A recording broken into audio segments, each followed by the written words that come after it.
Hi everyone, welcome back to Islam Unboxed. Today I will be talking about what is a woman according to Allah and His Messenger.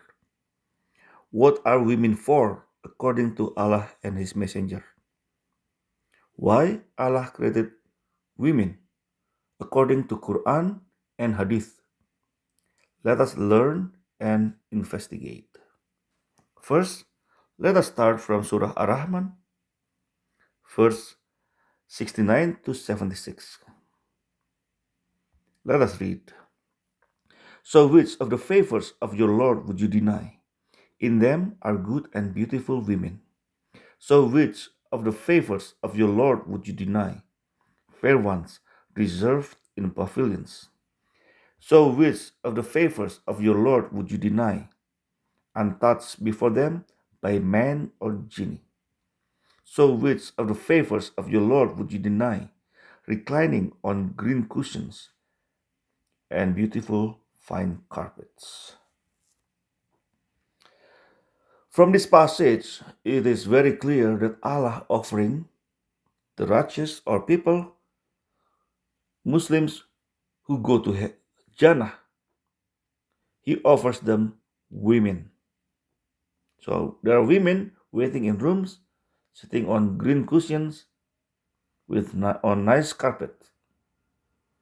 And there's another verse similar to this, but shorter. Let me show you the shorter version.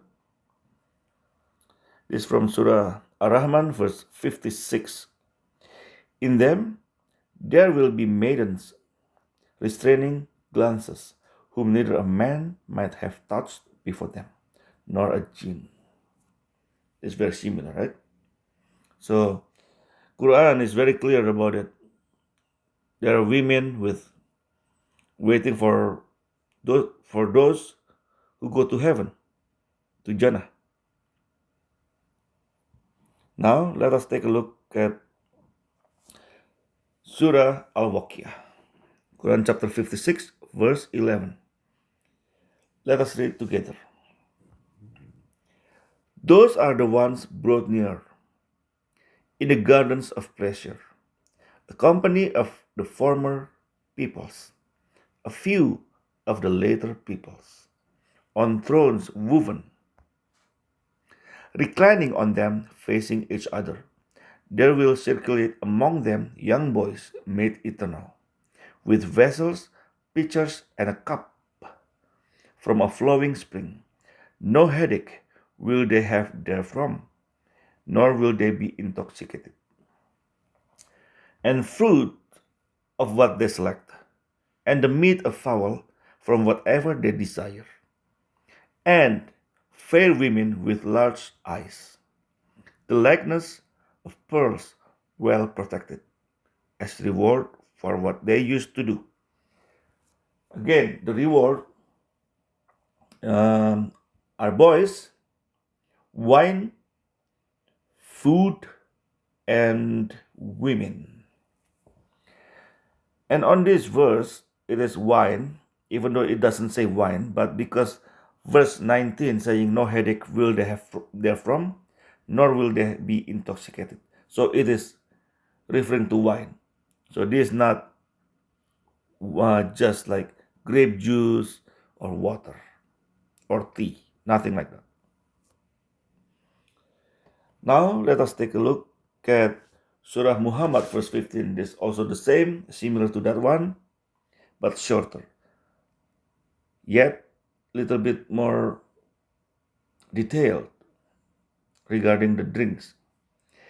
Is the description of paradise, which the righteous are promised, wherein are rivers of water unaltered, rivers of milk, the taste of which never changes, rivers of wine delicious to those who drink, and rivers of purified honey, in which they will have from all fruits, and forgiveness from their Lord, like those who abide eternally in the fire, and are given to drink scalding water that will sever their intestines.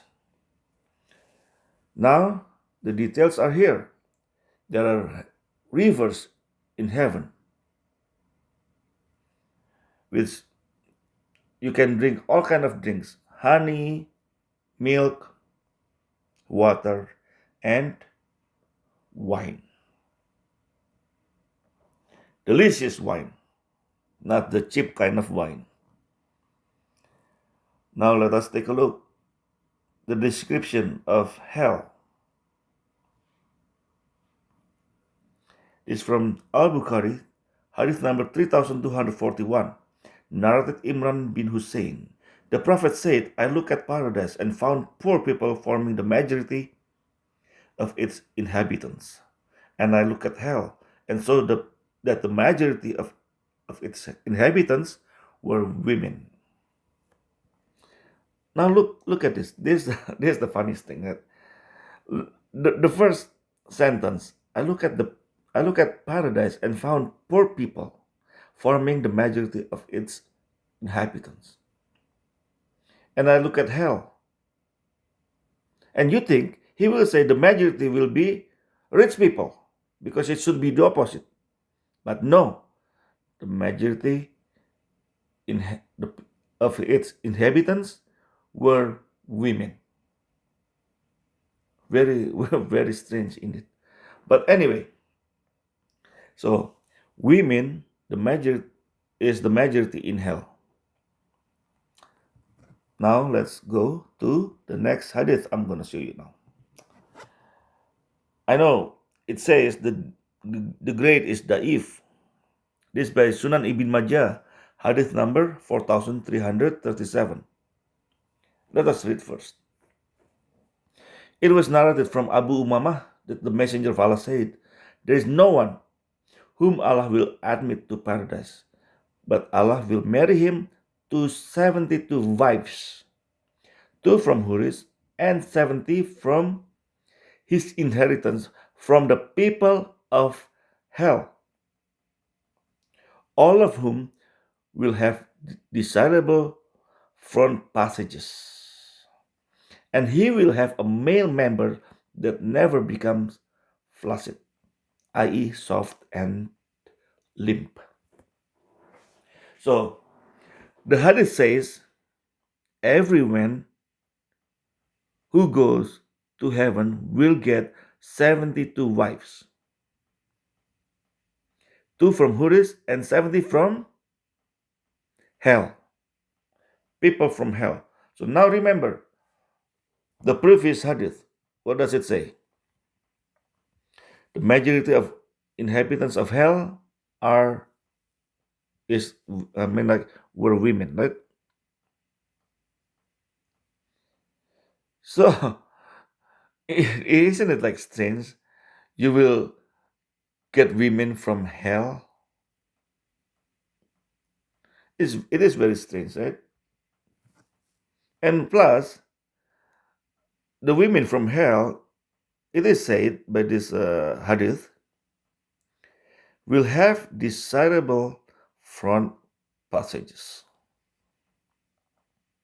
And the man will have a male member that never becomes soft or limp. So again, I know the hadith is da'if, but the problem is, like I always say, if this hadith is da'if, why the hadith is in the book?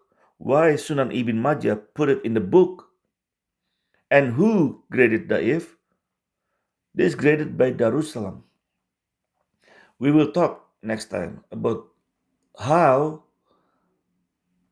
the grade of how Muslims grade their hadith. We will talk about it next time. But anyway, this time we will talk about these women. Let's go to the next hadith. Yes, by Al-Bukhari, hadith number 6614, narrated Abu Hurairah. The Prophet said, Adam and Moses argued with each other.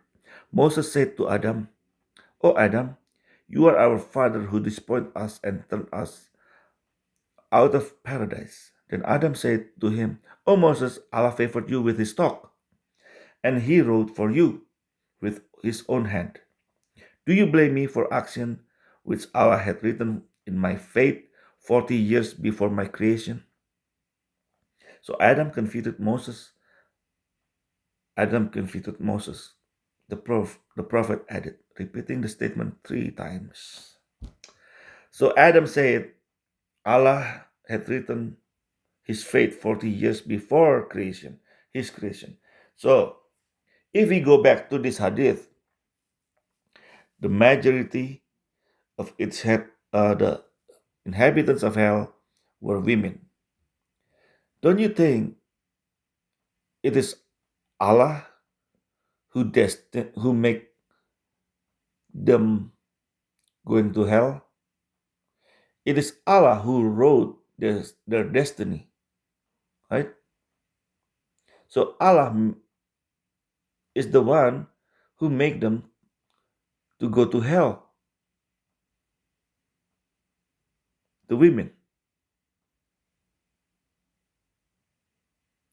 So it means Allah purposely making women going to hell to serve men that goes to Jannah, who goes to Jannah, or men who go to Jannah. So Allah created women to go to hell just to serve men who are in Jannah. Can you believe this? You know what I mean, right? I hope you understand my point here. Let us take a look at this Quran next. This one is from Surah An-Nisa, verse 3. And if you fear that you will not deal justly with the orphan girls, then marry those that please you of women, 2 or 3 or 4. But if you fear that you will not be just, then 1, or those your right hands possess.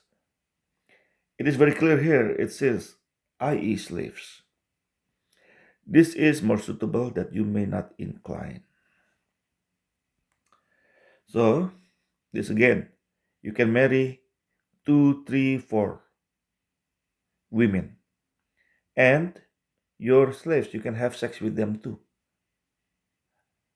But please remember, this, I don't know if you watched one of my videos in last, maybe a few weeks or several weeks ago. This actually, the sentence does not stop at 4. I don't believe that. It's just saying you can marry whatever you want, how many you want. You can have sex with how many women you want, including your slaves. So, on earth, women are subjected to serve men as sex for pleasure, for sex. In heaven, Islamic heaven or Jannah, women are destined to be the same, just to serve men for pleasure, for sex. Nothing else. Nothing else. So that is why Allah created women. It is very different with Bible. Let us go to Genesis. Genesis chapter 2, verse 24. That is why a man leaves his father and mother and is united to his wife, and they become one flesh. And this is repeated by Jesus in Matthew chapter 19, verse 5, and said, for this reason a man will leave his father and mother and be united to his wife, and the two will become one flesh. Jesus repeated this in Matthew chapter 19. So now we will go to another verse from Matthew as well. Chapter 22, verse 30. Jesus said, "At the resurrection, people will neither marry or be given in marriage. They will be like the angels in heaven." So on earth, people get married because they need to populate the earth, right? But in heaven, they do not need to do this because in heaven, everybody will be like angels, will be at peace. It is very peaceful. There's nothing you want in heaven, especially sex.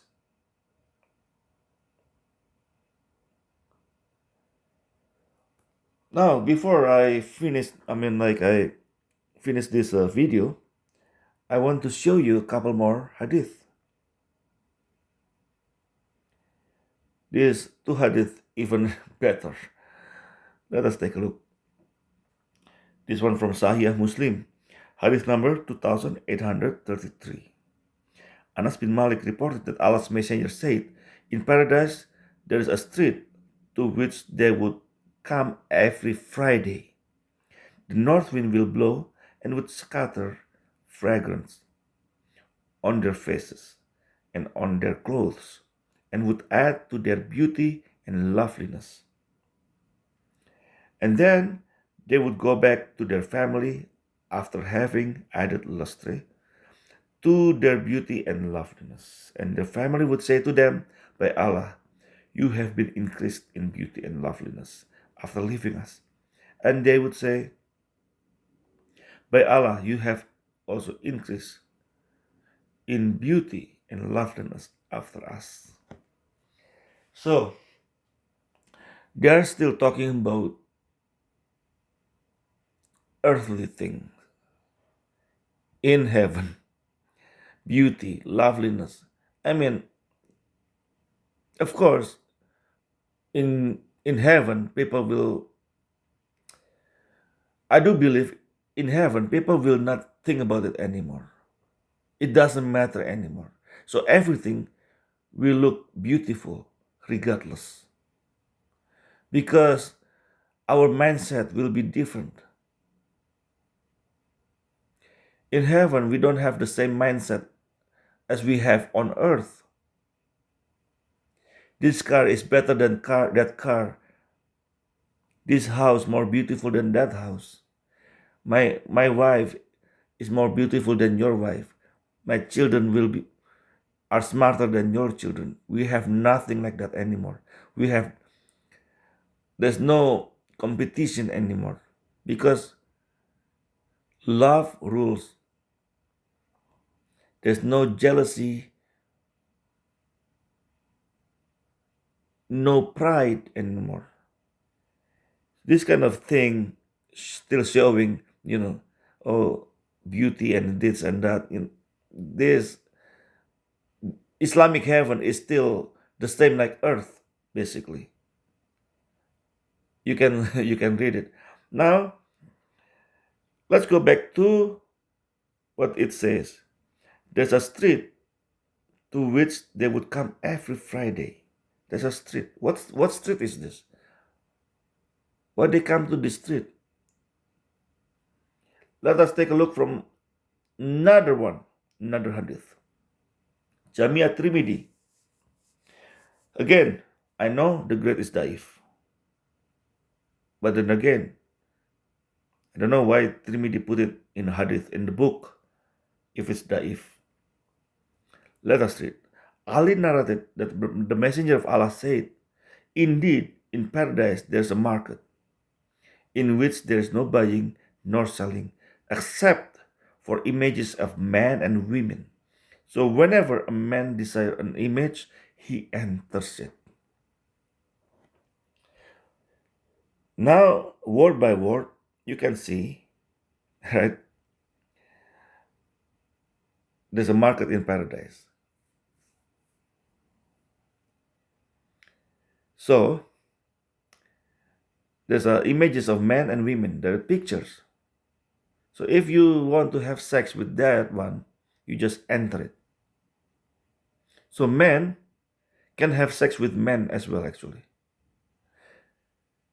because it's not this jhana is not actually for women. It's not like women can have 72 husbands. It's not. This hadith doesn't say whether a man, whenever a man or a woman desire an image. No, this says whenever a man desires an image. A man. There's nothing for women. Women are just an object in Islam, a prize. If you do follow Allah, you will get 72 wives in heaven, in Jannah, the 72 with desirable passages, front passage. And then if you desire to have sex with someone, you just enter the image. This market is like brothel. This like, I don't know if you ever seen um, the street in Thailand or in Bangkok, or the night districts with women just standing, or maybe in Amsterdam, I think, the red district, women just sitting in the room or behind a glass. This is similar to that. Am I not right? Women are just an object, sexual object, just a prize, nothing else, nothing more. I know this. Some men, even like, some men, they like this. They want this. That's why Islam is for a religion for men, not for women, actually. This kind of description of heaven makes more men following Islam.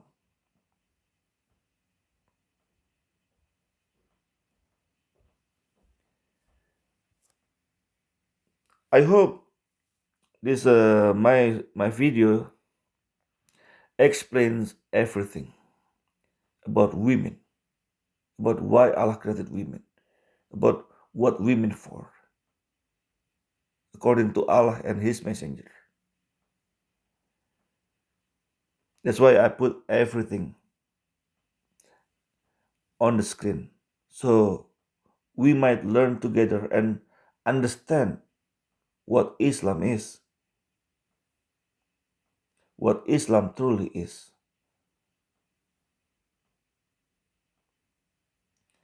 And that's all from me for tonight. Thank you for listening and watching. Whether you're Muslim or Christian, God bless you all. Have a nice life.